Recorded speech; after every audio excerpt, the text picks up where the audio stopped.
En esta oportunidad vamos a trabajar con el reino Animalia, caracterizando al filum Chordados. En cuanto a los caracteres generales, podemos decir que estos organismos presentan una simetría bilateral, el cuerpo segmentado, esto es, que presentan extremidades, tienen cabeza, tronco. Las tres capas germinales bien desarrolladas. Si podemos recordar, tenemos ectodermo, mesodermo y endodermo, originadas en la etapa embrionaria. Posteriormente van a dar origen al resto de los tejidos animales.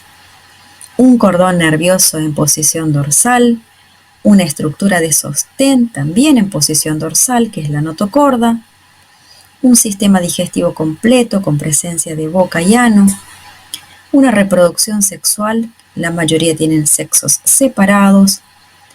La fecundación puede ser tanto externa, cuando la hembra pone huevos, recibe el nombre de ovíparos, y cuando es interna esta fecundación, hablamos de animales vivíparos.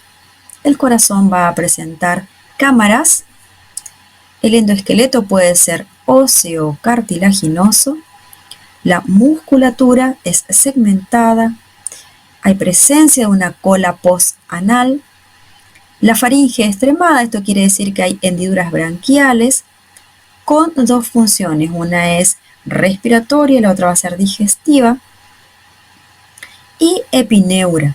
Y la epineura va a ser un canal con presencia de microvellosidades que van a secretar un mucus que va a permitir el filtrado de los alimentos o nutrientes que ingresen al animal. Y esta secreción es mucosa.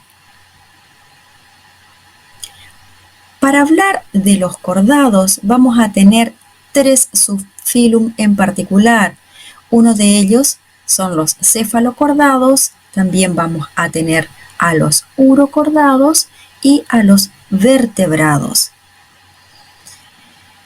Bueno, las características generales de los cefalocordados van a ser, primero, animales pequeños que pueden ser marinos o algunos de agua dulce también.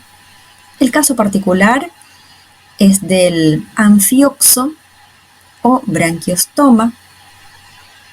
Quiere decir anfioxo que sus dos extremos son aguzados o más finos estos extremos. Son pequeños, se encuentran en aguas poco profundas, presentan una notocorda que en este caso va a estar representado con el color marrón que va a atravesar toda la parte longitudinal del cuerpo del animal. Por encima de esta se va a encontrar representada en este caso con un color lila el cordón nervioso que también es longitudinal, y posteriormente este va a ser hueco, va a tener una cola posterior anal o una aleta caudal. Los adultos van a ser cavadores, sedentarios, y las larvas más jóvenes van a habitar el fondo marino. Presenta una faringe que es tremada o perforada que filtra pequeñas partículas alimenticias, como recién decíamos.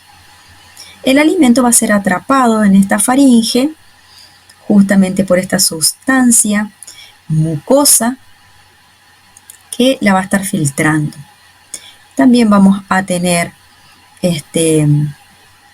un poro atrial, vamos a tener el ano, presencia de boca, tubo oral y estas estructuras rotatorias que van a permitir el ingreso de las partículas alimenticias a este animal. Y como se puede ver también acá, como una forma de V corta, es la presencia de una musculatura segmentaria. Otro de los grupos, como recién decíamos, son los urocordados o tunicados. Decimos tunicados porque presentan la característica de su cuerpo, el adulto, una túnica o una cutícula gruesa. El caso particular es asidia. Vamos a ver que esta faringe tremada ocupa la mayor parte del cuerpo del animal adulto. Los tunicados tienen una forma de barril sujeto a un sustrato, por eso podemos decir que son sésiles.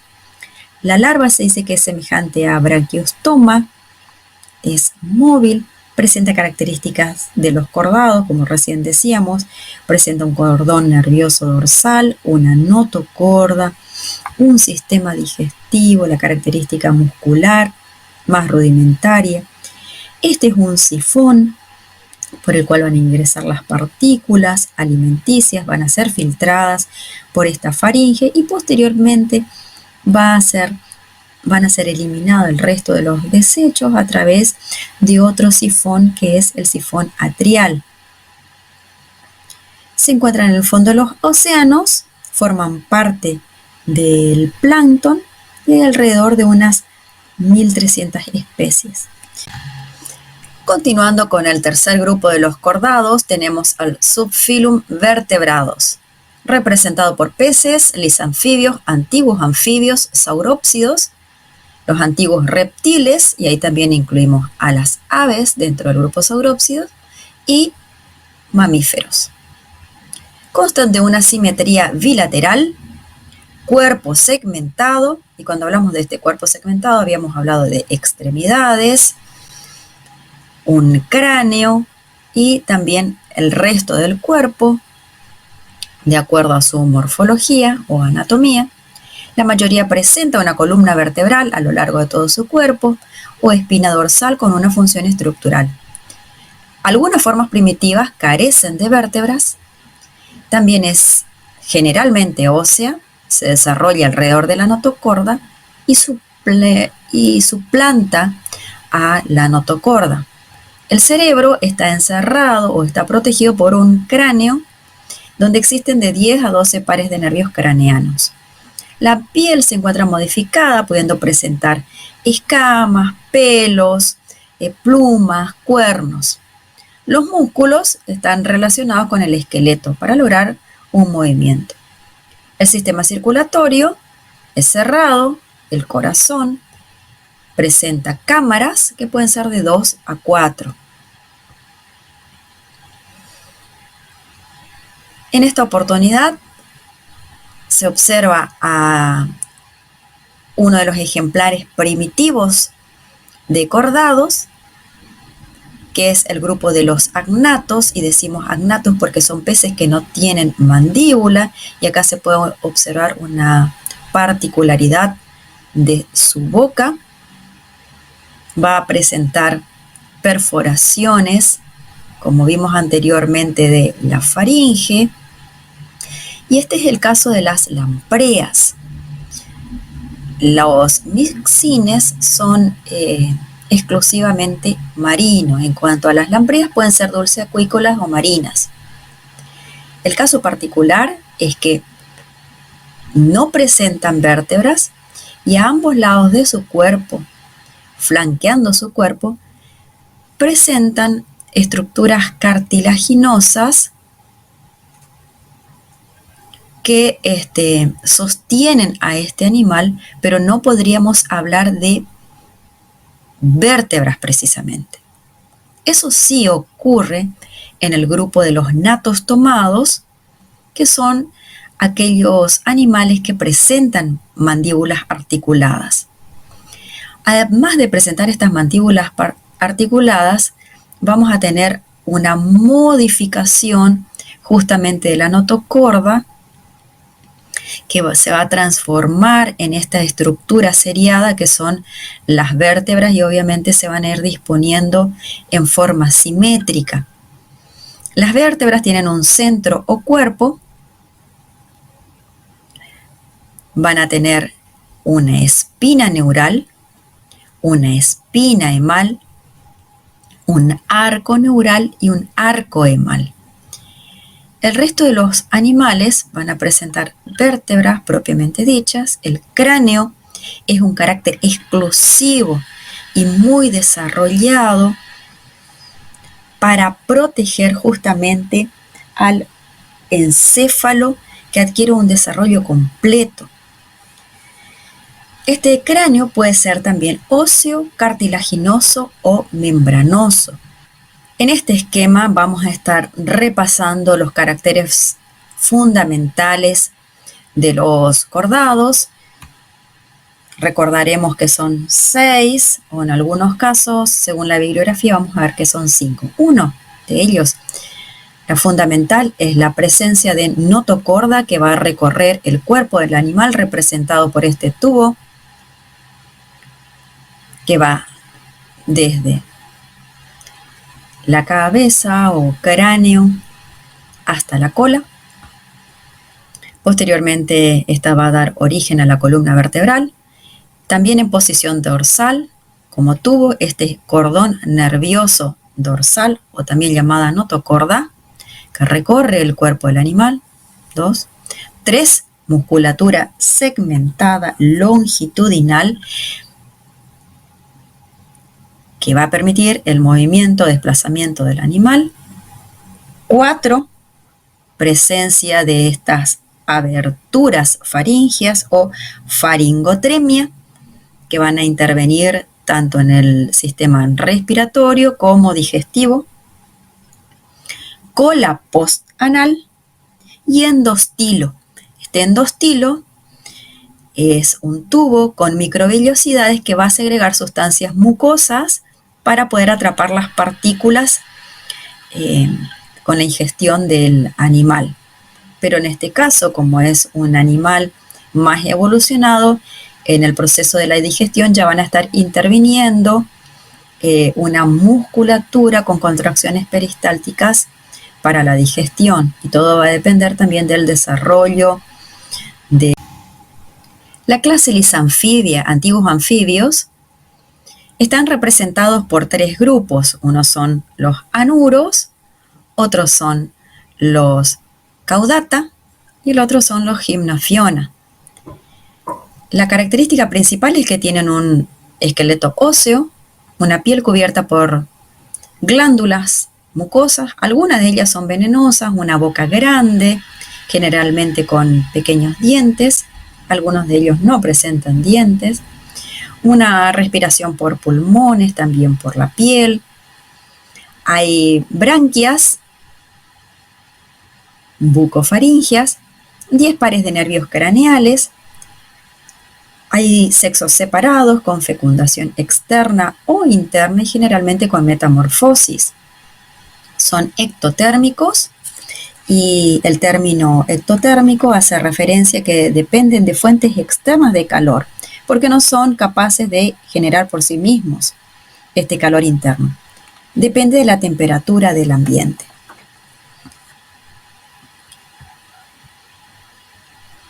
Los lisanfibios están organizados según el tipo de estructura vertebral y de las extremidades.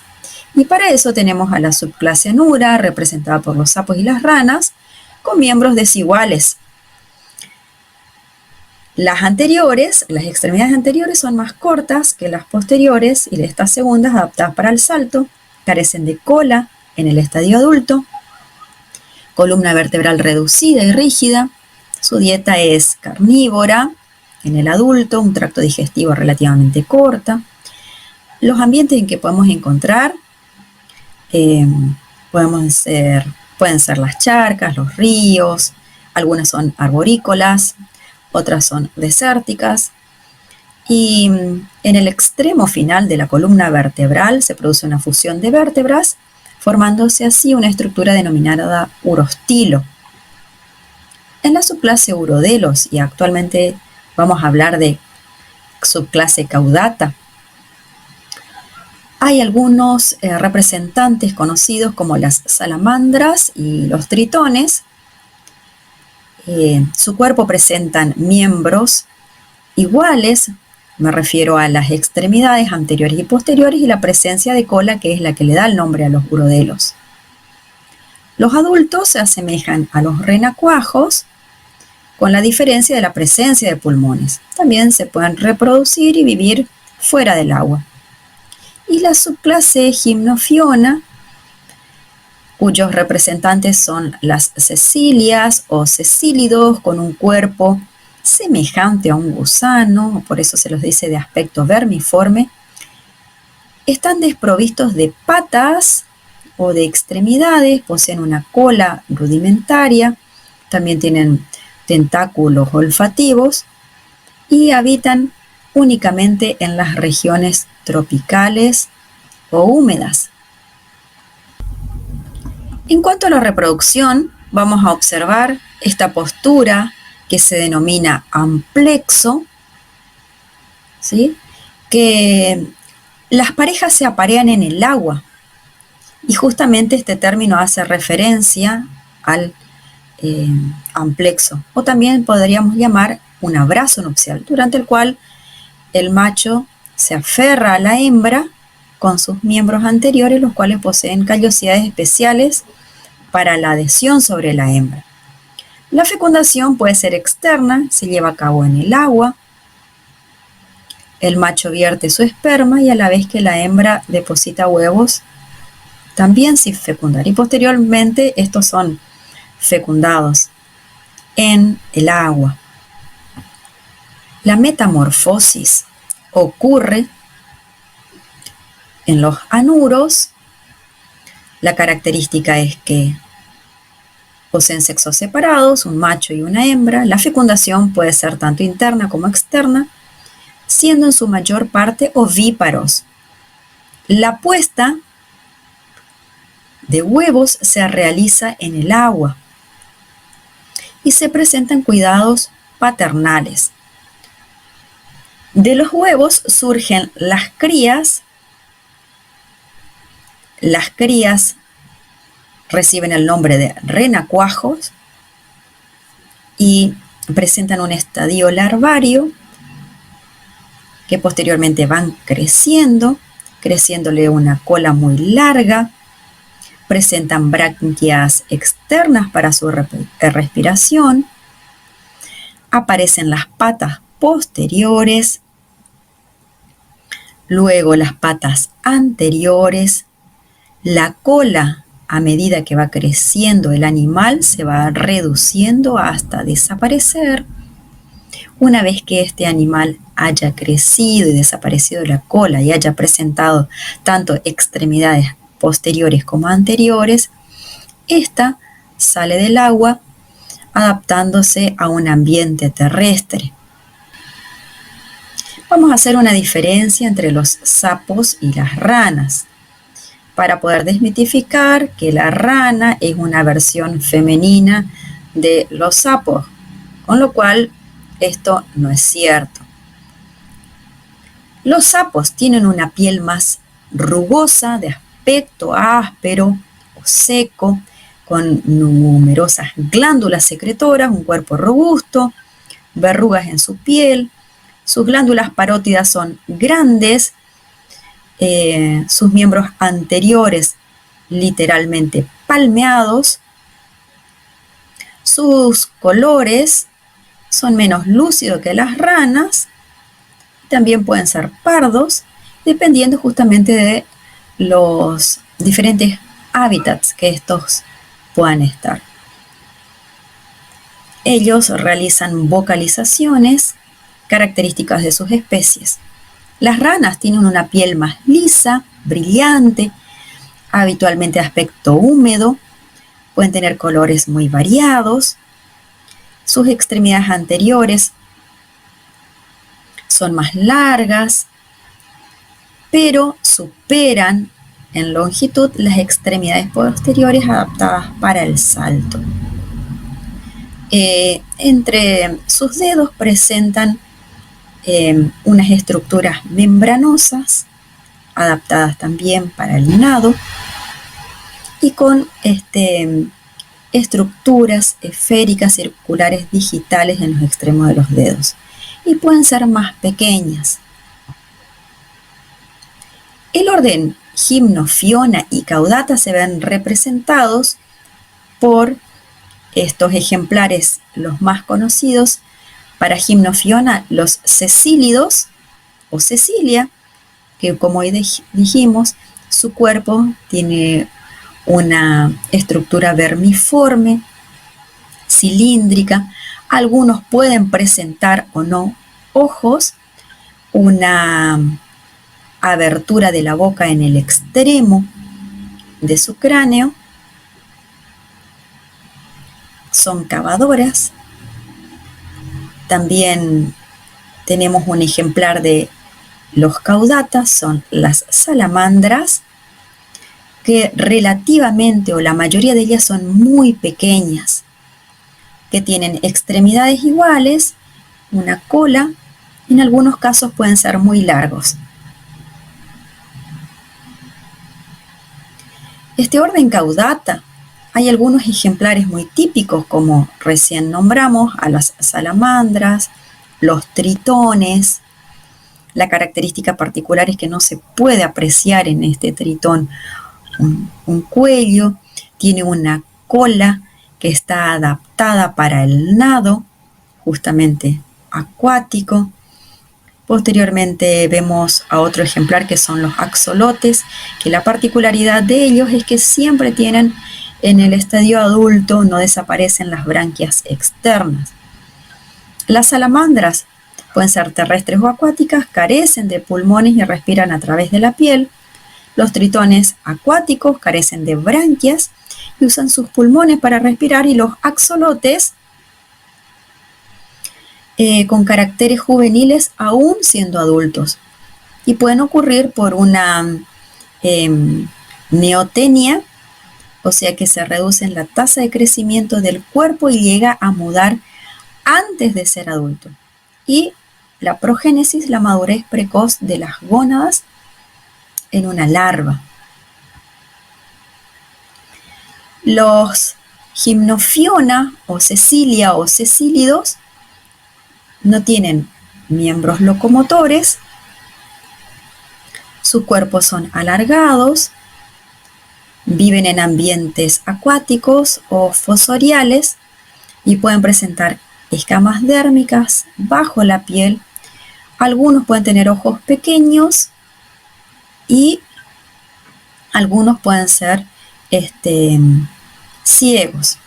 Acá podemos observar estas branquias externas que posteriormente desaparecen, la protección parental de sus huevos.